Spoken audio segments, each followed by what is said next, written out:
Good evening, ladies and gentlemen, brothers and sisters, friends and family. Welcome back once again to the Abundant Way Ministries Tuesday evening economic empowerment series.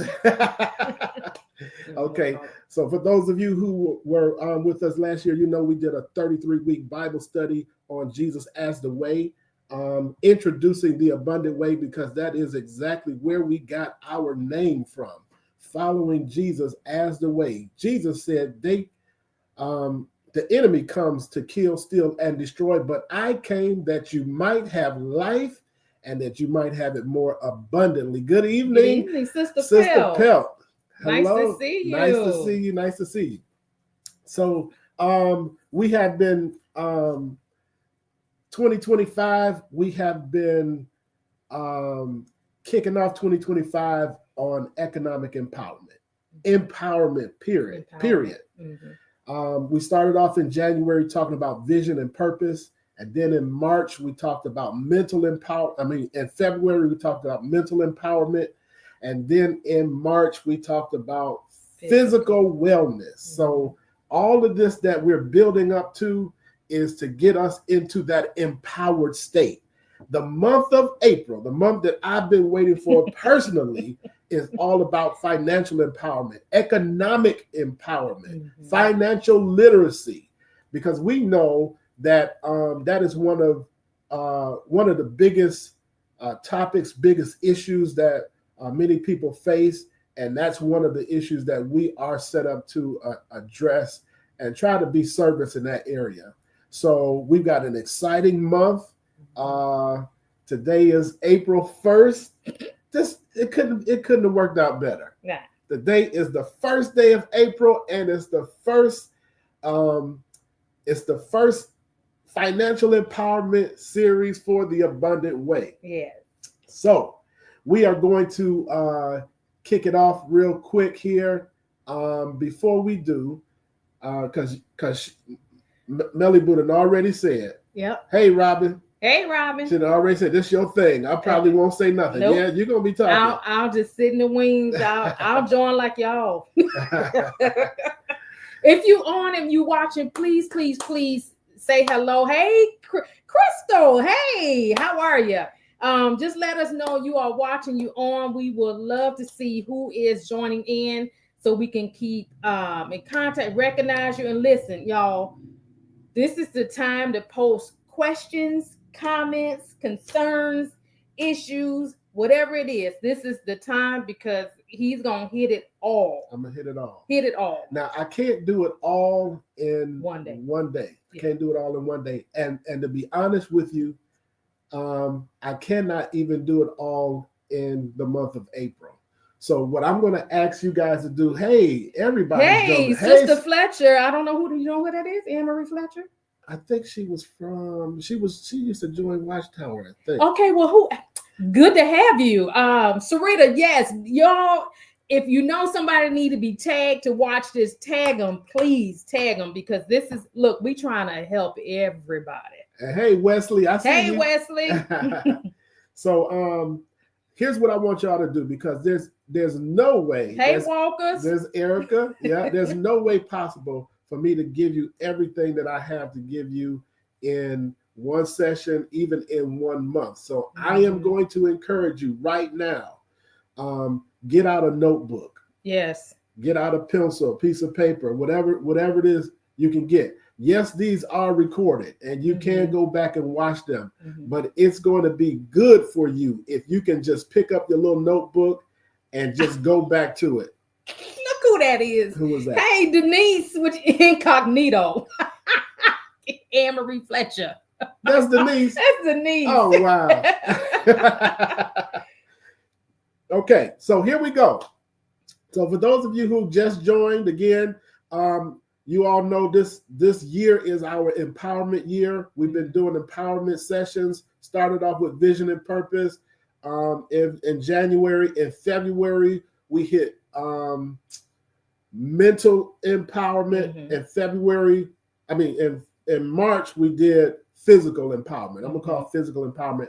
And now we are getting ready to get into our financial empowerment, economic empowerment. I want to start here. I'm going to start here. And this is going to rub some of you maybe the wrong way, maybe not. When we talk about financial empowerment or finances, period, number one, what I need for you guys to understand that your relationship with money is, in fact, a spiritual relationship. Write that down. Your relationship with money is, in fact, a spiritual relationship. If you don't include God in your financial plans, you're already going the wrong way. You have to include God in your planning session. Whatever it is that you have to do, whether it's managing your money, budgeting, paying bills, paying off debt, you must include God first. All right. Yeah, we're gonna get into the nitty-gritty, but I have to start there. What we're talking about is a spiritual thing. Giving. That is all spiritual, right? So we're gonna get more into that. The other thing is, for most people, finances and money is one of those topics that we don't like to talk about, right? We don't share our financial business with each other, right? You don't ask people, how much money do you make? What is your salary, right? So as a result, when we find ourselves in financial trouble, we don't like to talk to other people about that. And so we can't really get the help that we need because we don't want to. It's kind of like one of those taboo topics almost, you know. It's like talking about sex in church, you know. And so we got to come out of that. I mean, you do have to talk to people you can trust. You don't want to share your business with everybody, but you do want to find somebody who you can trust that you can bounce some things off of, right? First is God. Then you got to find wise counsel. All right?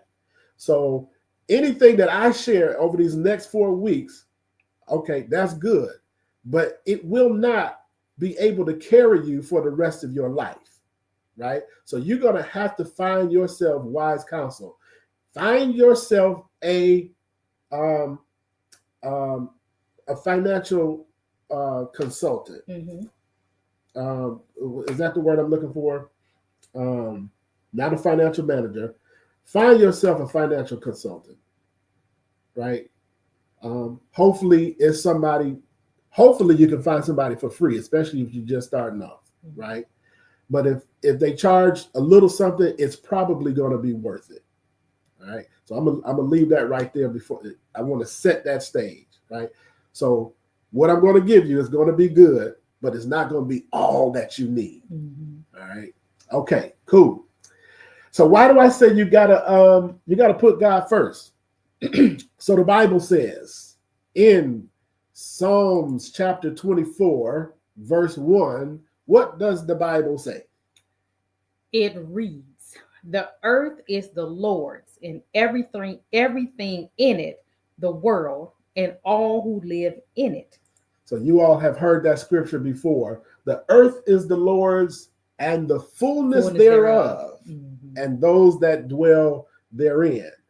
That what that's saying is all of this stuff that we're having trouble or struggling, trouble managing or struggling to manage is not really ours in the first place. So we think this money is ours. We think this house is ours. We think this car is ours. But in reality, all of this stuff is God's. He just put it in our possession to manage. So in church speak, they call that stewardship. And I'm trying not to get churchy, but just so you know, if anybody on the call is churchy right now, that's stewardship. But for the regular folks, it's just God is requiring us to be good managers of the things that he placed in your possession. All right. So now when you get that locked in your brain, you start to treat your life differently, because now you know, I'm managing God's stuff. And when I say his stuff, I'm not just talking about material things. I'm talking about your time, your talent, and your treasure, your spiritual gifts. All of it belongs to God, right? And so we are managers of it. He gave it to us for a purpose and a reason.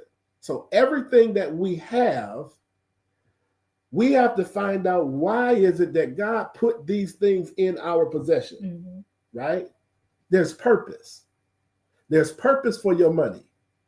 There's a purpose for your car, a purpose for your house. There's a purpose for your children. Even those of you who are raising children, those children ain't really yours. All of it's God's. And he put you in charge of it. So how you raise your children, right, is a reflection on your relationship with God, right? So everything that God put in our possession, we have to do the best management job that we can. All right? All right. I'm setting the stage. I'm just laying foundation today. And just so you know, let me say that. Today is all foundation. All foundation. Next week, we're going to get into my favorite topic, which is count up the cost. Woo! And you don't want to miss that one. I done taught that one many times. Many times. And it just keeps getting better and better. Yeah. Today is all foundation. Again, just to reiterate, put God first. Everything that we're talking about, especially when we're talking about your finances, your money, right? Let God be a part of that planning process. You have to learn how to pray about money. And I know that's what I meant when I said some of the stuff I'm going to say going to sound kind of taboo. Yes, you can pray about money, right? You need to pray about how to get money and how to manage money. You need to pray for clarity, what God really wants you to do with that money, right? So yes, you have to make sure God is first. Hey, Bianca. All right. Can I just add? Go ahead. When you were saying about the management of it, the stewardship of money, it's the same as when we were talking last month about our bodies, our temples, which God gave us. And we have a responsibility to take care of our temples, so that it is pleasing to God. Right. And he set it up in the word on how we should eat, how we should drink and not drink, how not to be a gluttony of food, of things. So it's the outline is in the word, just like he set it up and told us what our bodies were for. It's the same way with the money, the possessions that he gives us. That's why he's called our provider, because he gives us these provisions, these jobs, these businesses, whatever it is that creates the income And what you said about the kids was outstanding. He blesses us with the children. Right. And we have to be good stewards over everything that God has given us, have blessed us with. Right. Absolutely. All right. So we understand that God is the owner ultimately, right? Earth is the Lord and the fullness thereof. Now we got to understand what is the purpose of all of this stuff. What is the purpose? And what are the priorities? So what has God called me and my family to do in this season? Right? What are our giving, our saving, our spending, and our debt elimination goals? Right? How can our budget reflect our values and our trust in God? That's good. I know this sound kind of weird for some of y'all. How all of this stuff that we're getting ready to talk about, we're leading with God, right? Okay, here it is. We said that we got to put God first in our planning, praying for wisdom, direction, clarity. What should we do? What is the purpose of this, right? That is so important that you understand purpose, because if you don't understand purpose, then what are we really doing, right? Life just becomes a span of time. You're here today and gone tomorrow. You're here today. You do all of this running around, working and struggling and stressing over paying bills, and then we die. There's got to be more to life than that. I didn't come here to just simply pay bills. I don't go to work just to pay bills. There's got to be a greater purpose. And because I have tapped into my purpose, I know the reason why I get up and go to work, right? Otherwise, I'd hate my job. Is there anybody out there? Yeah, anybody out there who can tap into what I'm saying? It's like you go to work every day just to come home and pay bills. And you end up with just enough money to get back to work all day, come back home and pay bills. And then that becomes the story or the cycle of your life. Is there anybody out there who could be honest enough to say, yep, that's me? We call that the rat race. Rat race. Right? Hamster wheel. And every week or every month, whatever your pay cycle is, you find yourself repeating that process and just having enough to repeat the process, having nothing to show for it. Okay, that's what we're going to deal with in this series. We're going to get you out of that. Thank you, Rita, for being honest. Yep. And I need other people to be honest. I need more people chiming in and say, yep, that's me. Because we're going to start talking about saving. We're going to start talking about investing. And somebody going to say, I ain't got nothing to save. And can I say this? Can I say this? For most people, probably on this call right now, managing your finances is not really your problem. The problem is that you don't have enough finances to manage. Raise your hand if that's you. Like if you say, I understand how to budget. I understand how to manage my money. The problem is I don't have enough money to manage. If that's your problem, throw a hand up. Send me an emoji. That used to be me. That used to be. Yep. All right. So yes, we've been there, right? So everything that we're telling y'all right now is stuff that we've been through. And you know what? I bet you almost everybody on this call has been at that place at some point in your life, because it's seasonal. Like we go through seasons in life, right? So those are what we call your winter seasons. Okay. So everybody has to go through winter, spring, summer, fall. And here's the thing, it's going to come back around. Winter comes again, spring comes again, summer comes again, fall comes again. I'm going to say it one more time. Then winter comes again. Spring comes again. Summer comes again. Fall comes again. Why am I repeating that? Because that's how life goes. And the reason I'm saying that is because some of the stuff I'm going to be telling y'all to do is because history has proven that that cycle will continue. It has been doing it for billions of years, and I don't see it stopping anytime soon. So since you know that that's how life goes, you can prepare your finances accordingly.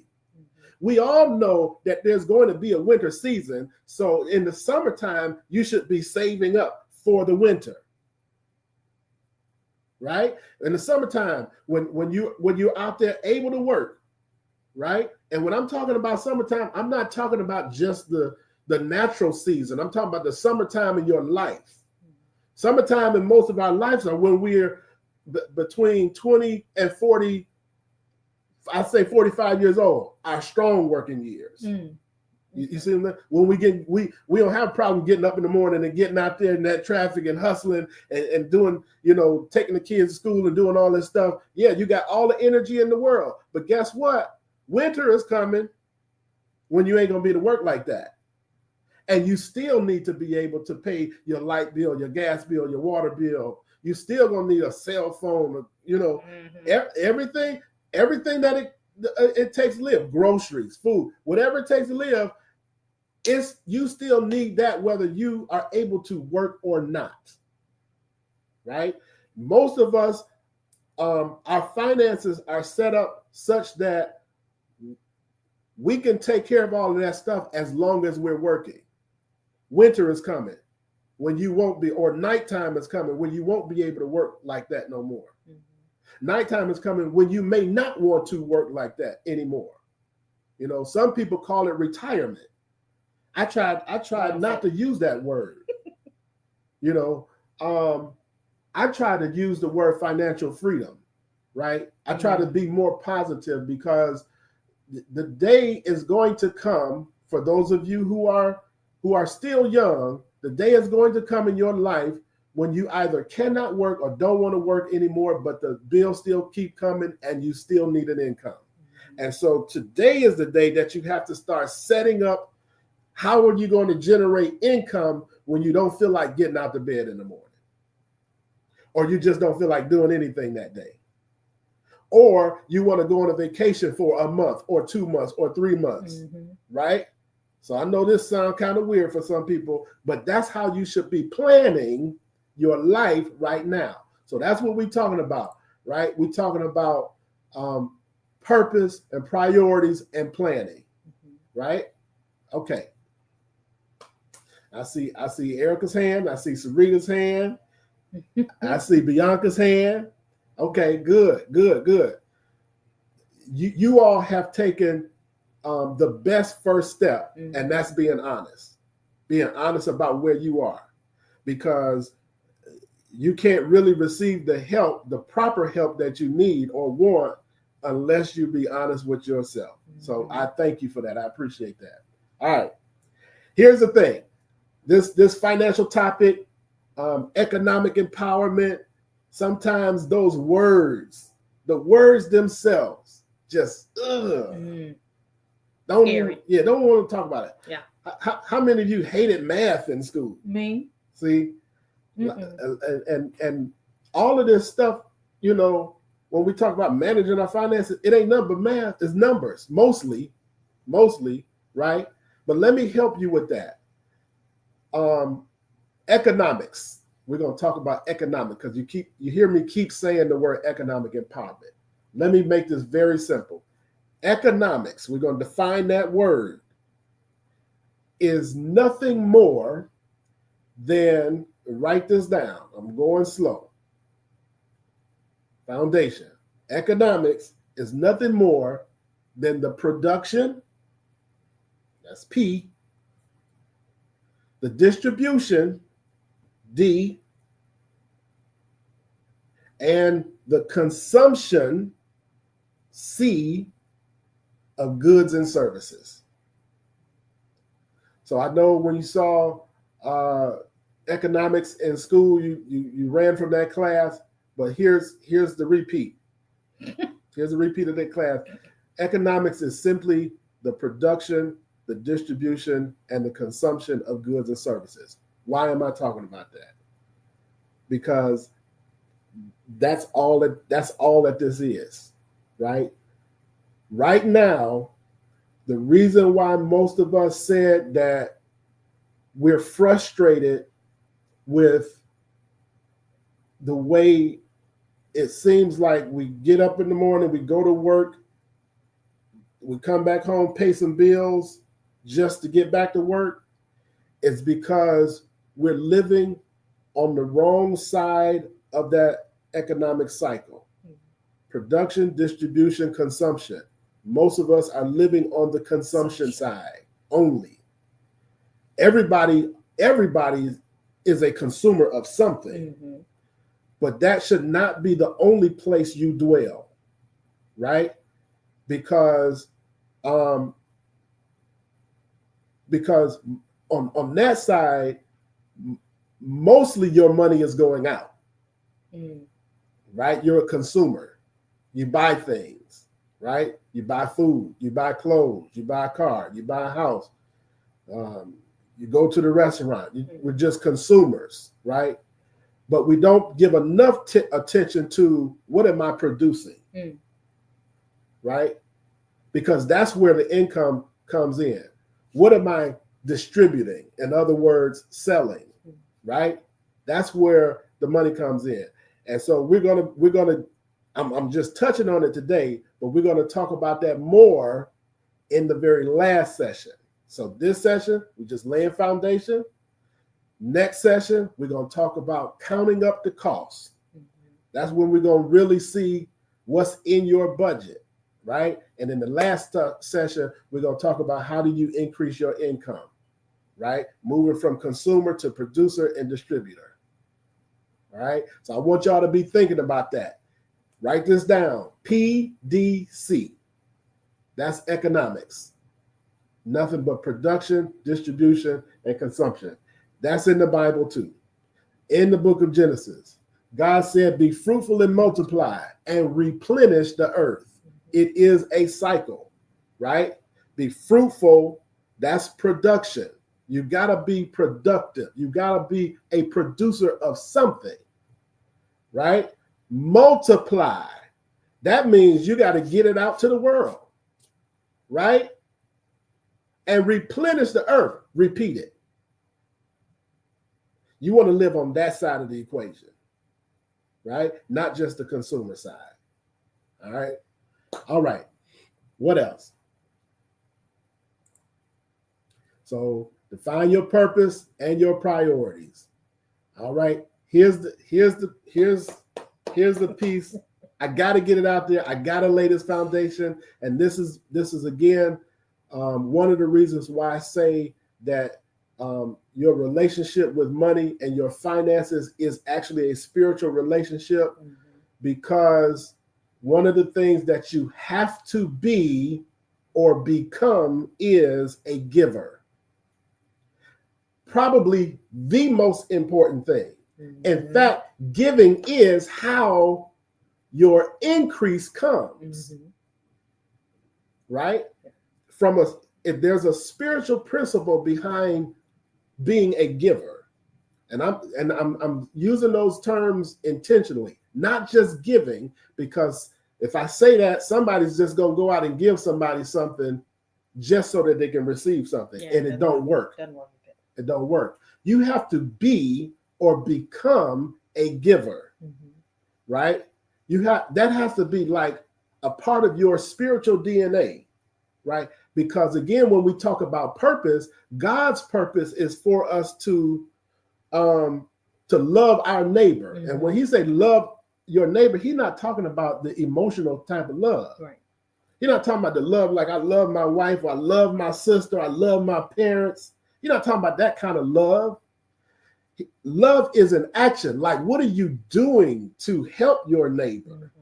Right? So when you see people struggling, when you see the poor, when you see the homeless, when you see those without food, what do? What feeling comes up inside of you that says, let me see what I can do to help that person. And the reason I said, let me see what I can do is because quite often we might find ourselves in a place where we feel like we don't have anything to give. And this is how you can tell whether you're a giver or not. Even when you don't have anything to give, if something inside of you says, let me see what I can do, knowing I don't have any money in my pocket, then you are a giver. And here's what happens to givers. The Bible says, give, and it shall be given unto you, good measure, pressed down, shaken together, running over, will men give unto your bosom. Right? It says, give, and you shall receive. The more you give, the more you shall receive. Right? And what happens is when you give, God opens doors. He creates opportunities. So don't go give $1 to see if somebody gonna give you $2, right? Because God, he may give back to you in a different way, right? He may wipe out a bill. He may wipe your student loan out. Come on. You feel what I'm saying? Yeah.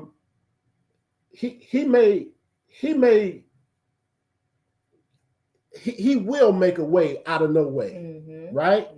He will open up doors that no man can shut, right? He will give you opportunities that people will say, how did she get that? How did he get that? You will get jobs that you don't even qualify for. You see what I'm saying? You will end up with a salary that people will be like, how is she making that kind of money? Right? And it's really coming from him honoring what you do as a giver. All right. Can I add? Go ahead. Some also that it's not always about money. Not always about it's money. Not always about money. It's also, I mean, I see people, we see people on the side of the road all the time, beggars or whatever you want to call them. But you may not have the money, but you may have some food. You probably got some food right now in your car. You're not even supposed to be eating that fried chicken and that McDonald's and all that. Give that. You can give that. You can give if somebody needs help with something, your time. It's not necessarily about money. It's how you can help your neighbor, how you can help someone in whatever capacity that you can. And but to go back to what you said, it's the wanting, it's the thought that's like, what can I do? I know it's something I can do. I can't give you money, but I can give you this. Right. I can't give you money, but I can do this. I can't give you money, but let me I can babysit your kids. Can I tell you why that's so important? And y'all need to listen to this. When you develop that type of attitude, like, I don't have it, but let me see what I can do. That is one of the key principles of how to build wealth. In fact, in the real estate business, which we are in, especially on the investing side, I was taught never to say, I can't afford it. Like, you might see a piece of property that you want to buy as an investment and you don't have the money, but you know it's a great deal. I was taught never say, I can't afford it. I don't have the money. What you should say is, how can I afford it? Change your verbiage. You see what I'm saying? And so then what happens is you trigger a different reaction in your mind and in your body. You start working towards how to make it happen. You start becoming creative. Well, that comes from the characteristic or quality of a giver who says, I don't have it, but let me see what I can do. Let me try something. Let me go talk to somebody. Let me, knock on some doors for you. Right? So when you develop that type of character, Let me see what I can do. I don't have it right now, but let me see how I can help you. Mm-hmm. That same characteristics will transfer to how you relate to money and making things happen in your life. Mm-hmm. You see what I'm saying? So there's somebody who's sitting on the call right now who see nothing but obstacles. Mm-hmm. And those obstacles make you depressed. And when you get depressed, you sit at home mm-hmm. and you say, woe is me. And you freeze, you become paralyzed, you don't move. Stagnant. Right? Mm-hmm. Because you let the thought of the obstacle stop you in your tracks. Mm-hmm. But the obstacle is really to say, okay, I see the obstacle. How can I overcome it? Mm-hmm. Right? So you develop that really by being that giver. I don't have it, but let me see what I can do. Mm-hmm. Then when you do have it, watch this, because giving shall be given up to you. Now find yourself in a position where you do have money, or you do have funds, or you do have resources. It just really increases the giver in you. Mm-hmm. Because again, the more you have, the more you will want to give. Mm-hmm. Right? And so here's again another sign that you are a giver when your desire to give is always bigger than what you have. Mm-hmm. In other words, I don't care how much money you have. Now you went from being broke to a millionaire, and what you want to give exceeds what you have. And so now you got to learn how to communicate with people. Mm-hmm. You've got to become a leader, a person who can gather the troops and get people moving in the same direction. Because whatever it is that God is calling for you to do is so much bigger than you that you won't be able to do it by yourself anyway. Mm-hmm. And so you have to have the characteristics, right? So it's not the money, right? We're going to get to that point. We're going to get to that part. Yes, you do need money to make it in this world, but I'm laying principles right now. Foundational spiritual principles that's going to make everything else we talk about this month easy, right? Pray, that's number one, mm-hmm. meaning that you got to put God first. Pray about your whatever decisions you're going to make with money, praying for clarity about money, pray for wisdom, pray for discipline. Mm-hmm. All right? That's a big one. Got to pray for discipline. All right? So we talked about that. Understand, number two, I know y'all wrote this down. Understand that God is the ultimate owner. The earth is the Lord, the fullness thereof. And number three, you got to understand purpose and priority. There's a purpose for money. All right? The purpose for money ain't just for you to go and spend it. It ain't for you to just go and ball out. Yeah. It ain't for you to floss and flex. That's not the purpose of money. Somebody right now type in what you think the purpose of money is. Type in what you think the purpose of money is. I'm waiting. All right. I'm gonna wait. I'm gonna keep talking while we wait. We need the Jeopardy music. We need to get. That is the Jeopardy music. That's what I said. Okay. Anyway, the purpose of money. There is a purpose for money, and I'm curious to see what you guys think the purpose of money is. To keep you and be a blessing to others. That's a good answer. Mm-hmm. Just your thought. Yep. Just your thought. No wrong answer here. Ain't just no wrong thought. Answer. Is the purpose of money to pay bills? Yeah. Yeah. Yeah, you gotta pay bills. You gotta pay. You got mm-hmm. bills. You mm-hmm. gotta pay. Mm-hmm. Somebody else. What is the purpose of money? Okay. Don't be shy. All right. So talking about. No, What? Know the bills. Know the Purpose of money is not to pay it's not bills. to pay bills. Okay. Was that what you were referring to, Rita? Not, babe, don't cover it. Not the sole purpose. Okay. Okay, got you.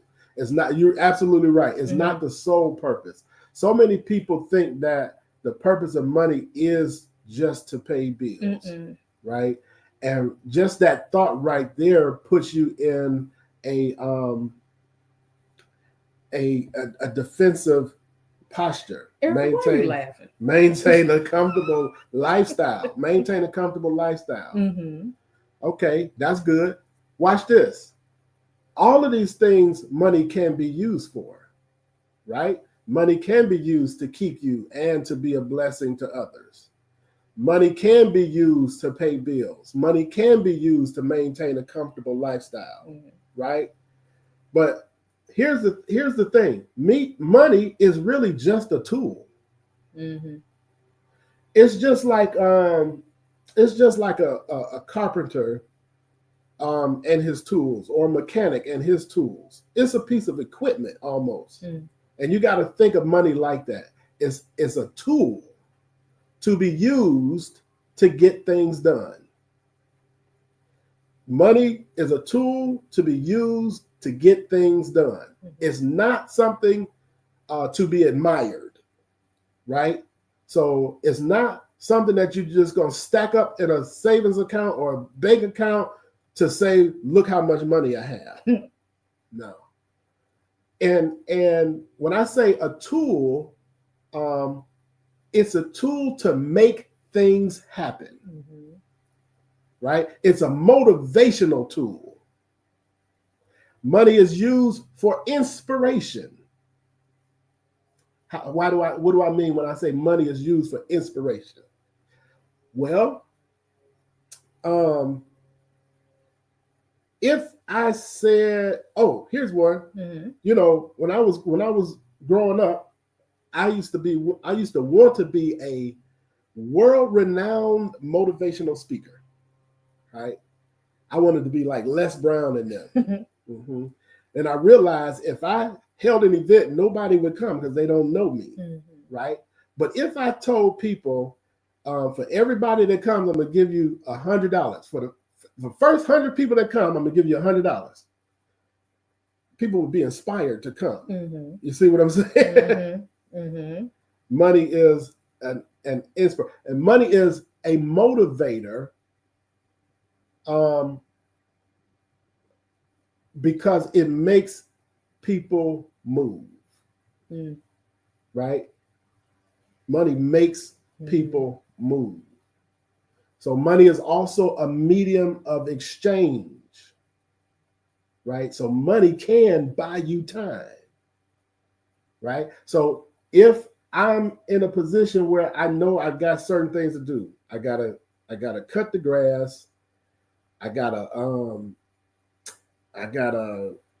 pick up the kids, I gotta do a bunch of stuff, but I also run a business that needs my attention.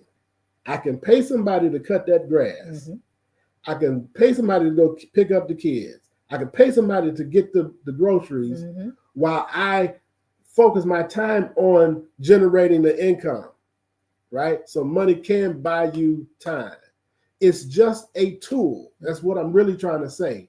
You got to think of money as a tool, not as a thing that's fleeting. What do I mean by fleeting?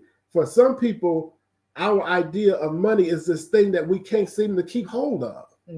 We get it in our hand and it leaves. And so we find ourselves constantly trying to get money and hold on to it long enough to get to next week. But that's not what money is for. Money is a tool that you should use to get things done.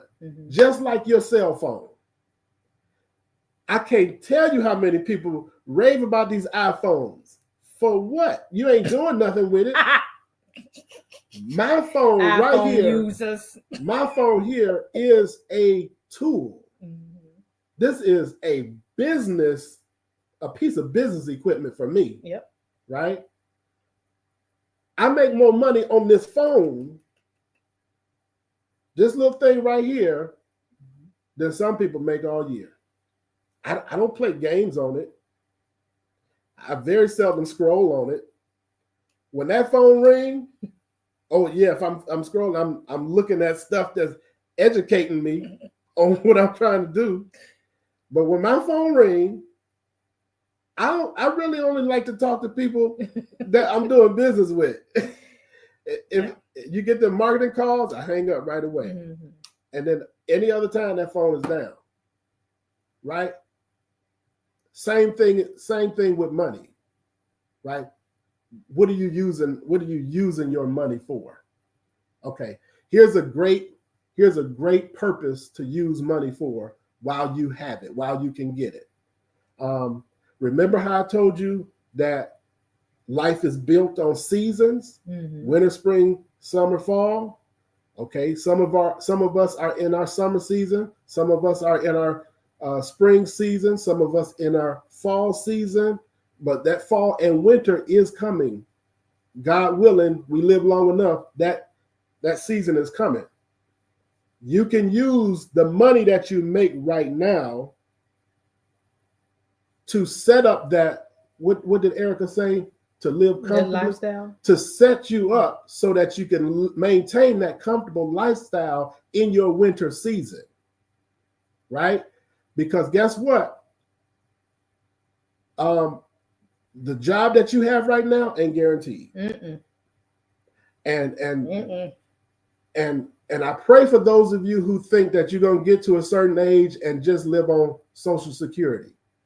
Because if you watch what's happening in the world right now, you will know that Social Security will likely not be available for you when you get there, right? So maybe you've seen your grandparents retire and live off of Social Security. You can cancel that, right? You got to create that for yourself, right? Watch what Donald Trump and Elon Musk are doing, and whoever comes after them.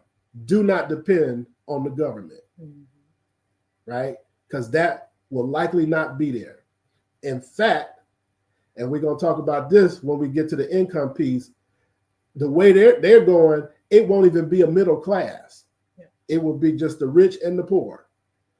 And I don't care where you living at right now, you ought to say, well, if it's going to be like that, let me be on the rich side. Another thing, we just got to train our mind to think differently. That's it. Right?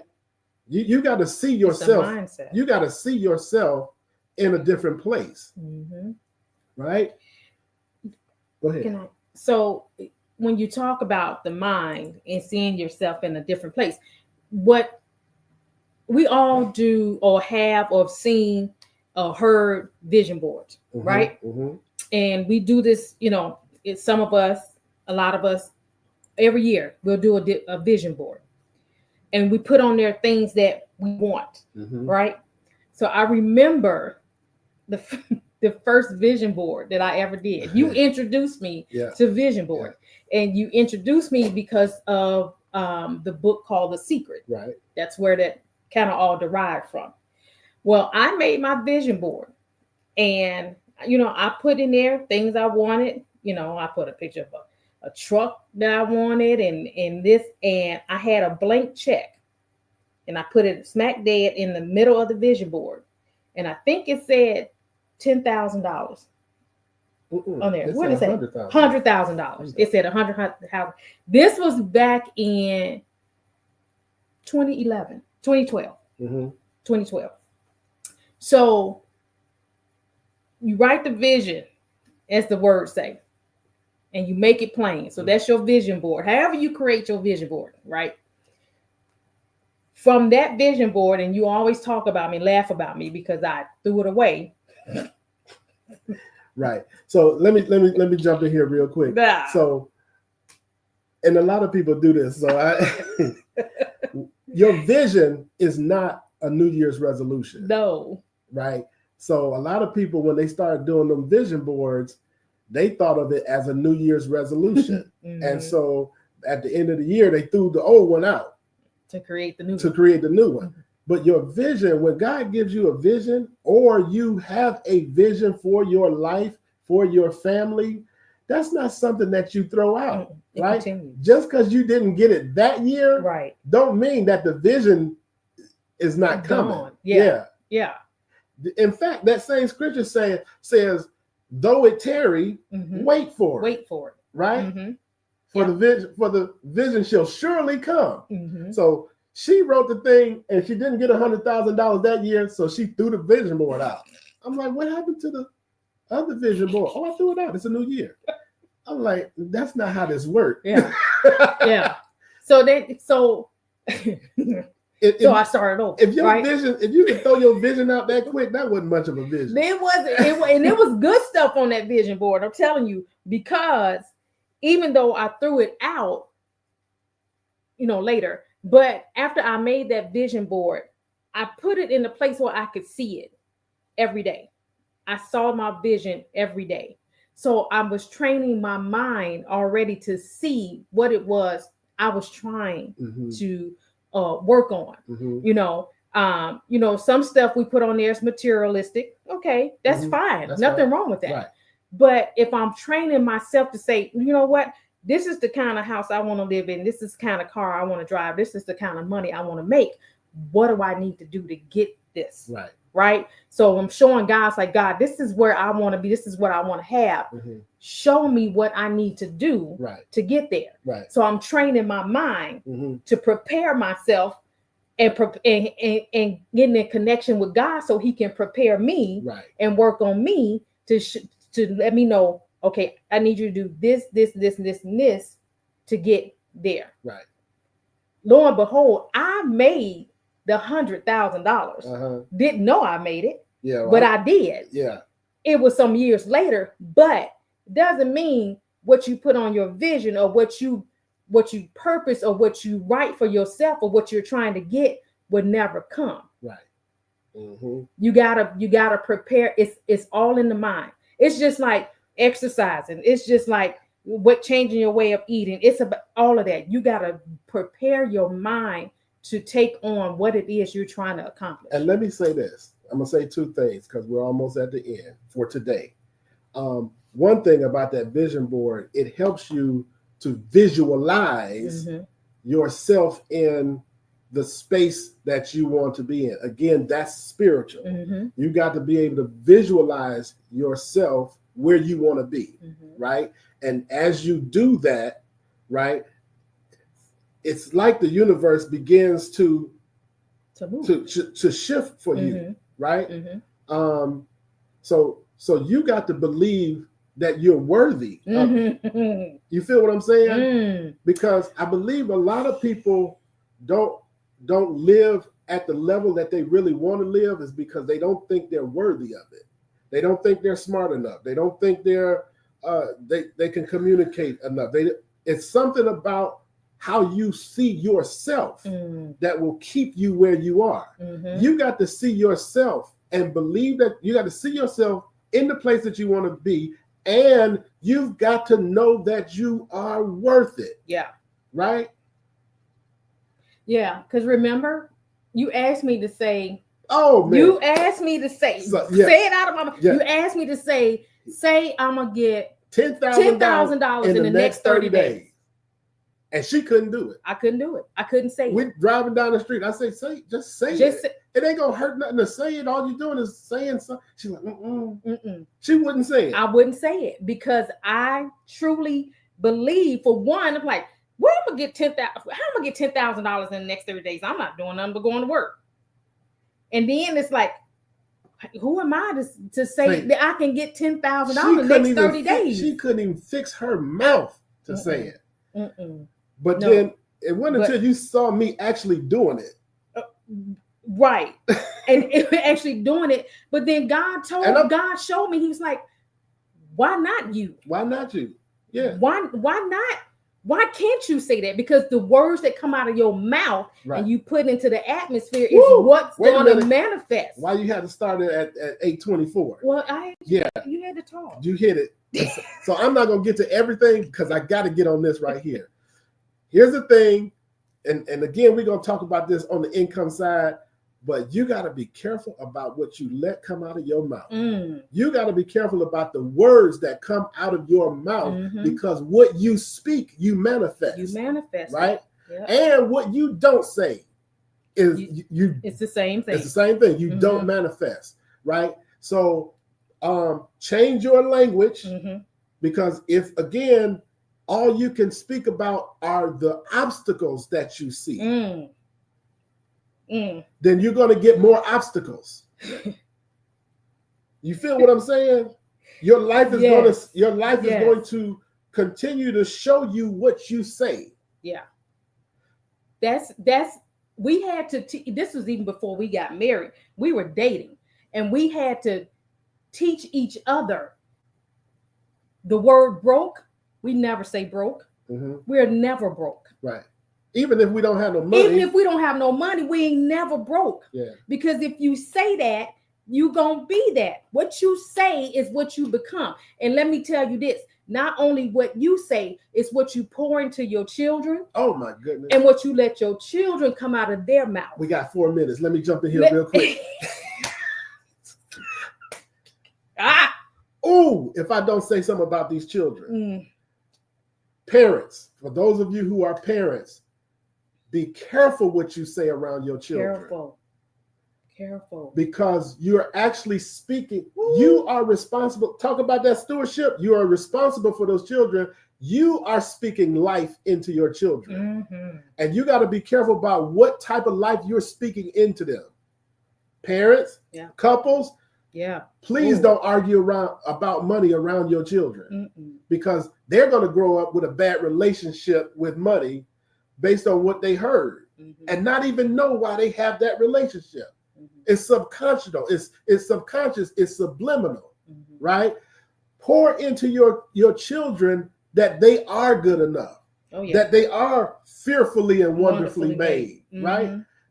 Because guess what? The stuff that we're getting ready to learn during this session, you got to teach your kids this. Why? Because guess what? One day you're going to get old and your kids might have to take care of you. And how are they going to take care of you if they don't know how to manage money because you didn't teach them how to manage it? Crystal. Huh? Yeah. No, Crystal. I totally get it. Listen, when Erica was smaller, Erica would say, Mom, go and buy, hey, Joanna, go and buy this. Or Mom, can we go to the store and get this? And I'm like, Erica, we don't have the money. I don't have the money for that. She said, you could just write a check. Right. Send me to jail. Right. I'm like, that's not how the checkbook works, baby. You got a credit card, don't you? Swipe the card. I'm like, okay, we maxed out. They don't understand. They don't understand it. So you gotta, and look, 5, 6, 7, you start now. Start down. Yep. Open up the kids a bank account. Even if you got to put $1, $10 in there. Yeah. $50 in there. Yeah. Get them started on it now. Yeah. Teach them how to save. Oh, we're gonna be talking about all of that. Yeah. We almost done for the day. Y'all got to come back next Tuesday. Again, we're gonna be talking about counting up the cost. Definitely, I want to give you guys these other principles. Just write them down, and we'll talk about them later. I'm gonna give you the good ones. Give. We talked about give. We can talk about tithing, in the church part later. It's all about giving. That's what it's all about. Right. We're gonna talk about how to track and categorize your spending. We're gonna talk about that in counting up the cost. We're gonna talk about eliminating debt, right? We're going to talk about saving for the future. That's going to be a big one. There are some financial gurus out here on YouTube, well known, that I even respect, who say saving is for suckers. Ooh. Yeah. Okay. And really, what I need y'all to know is they don't even really believe that. They're just saying that as a soundbite to get you to watch their channel. Because believe it, at the end of the day, if a tragedy struck their household, they got money they can reach into and grab it real quick. Yeah. But I understand why they're saying that, and what I understand, I agree with. And we're going to talk about why in a certain part, saving is for suckers. Like, nah, that's not what you want to do. And we're going to talk about that. Yeah. All right. So there was another one talking about living below your means. I don't like that word. No. Living below your means. What I say is increase your means. Oh, that's good. Y'all better write that down. Increase your means. Because we don't want your relationship with finances and money and economics to be one of restriction. You feel what I'm saying? Because that's the wrong feeling to have when you think about money. Like, ooh, my budget. When we hear the word budget, it sounds so restrictive. Yeah. Right? Yeah. Instead of saying budget, this is my financial plan. This is my financial strategy. Yeah. Right? This is how I operate. Yeah. Right? It's the words. It's the words you say. It's the words. Right? And then you want to review. We're gonna talk about that. Review your financial plan and your strategy monthly. That's my other word for budget, just so y'all know. And then lastly, which is also first, trust God.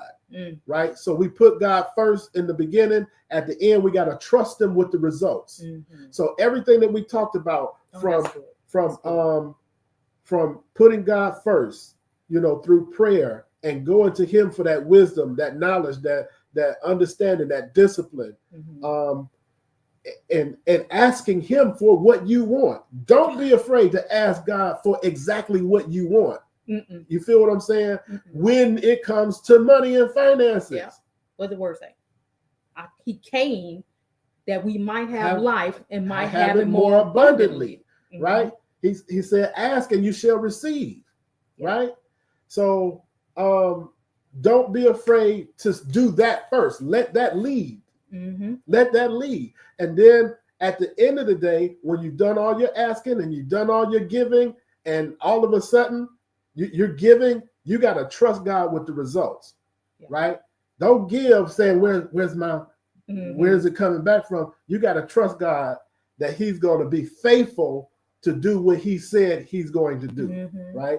And we're going to end it right there for today. Come back next Tuesday. We're going into count up the cost. This is where we're going to talk about all of those things that you're struggling with in terms of your budget. Paying the light bill, the gas bill, the water bill, the car note, the rent, the mortgage, clothes, food, cell phone, and the list goes on and on. You see what I'm doing, right? There's so many things that has to be taken care of, and we're going to count up the cost. See how much does it actually cost to live. Talking about the cost of living. And then we're going to use that to show you why you're so frustrated, because we went out and got jobs that don't even match the cost of living. And why? Because we didn't count up the cost first. We didn't find out how much the cost of living was before we went and got the job that don't even pay, can't even afford the cost of living. Well, can I say that I don't think, for the most part, I know a lot of us on this call didn't even think about that, because the first thing we trying to do is survive. Right. We're not living. And that's the difference. Man, that's a whole nother. We got to go. I'm sorry. We got to go. You said it. A lot of people are simply trying to survive instead of living, right? We're trying to get you to have that abundant life. Not only just live, but live abundantly. Yeah. And we're going to talk about it. We're going to talk about it. Thank y'all so much for joining. I look forward to seeing y'all next week. We look forward to seeing y'all next week. Same time. The number's going to grow. I know the number of people is going to get on. Look, share this now. Tag people. Let them know to come back next Tuesday, because the meat is coming. Same time, same station. Yes. And then we got Clyde Anderson coming on the third Tuesday. Yeah. All right. Y'all, here's what I want y'all to do. Even on the recording, put comments in. Start a discussion, because we're gonna keep this thing going, and we're gonna build it up through those discussions on YouTube and on Facebook. Yes. So we will see y'all next week. Yes. And I'm gonna be pulling off of those discussions, and We're going to roll with it. Thank y'all for joining. Good night, everybody. We love you and good night.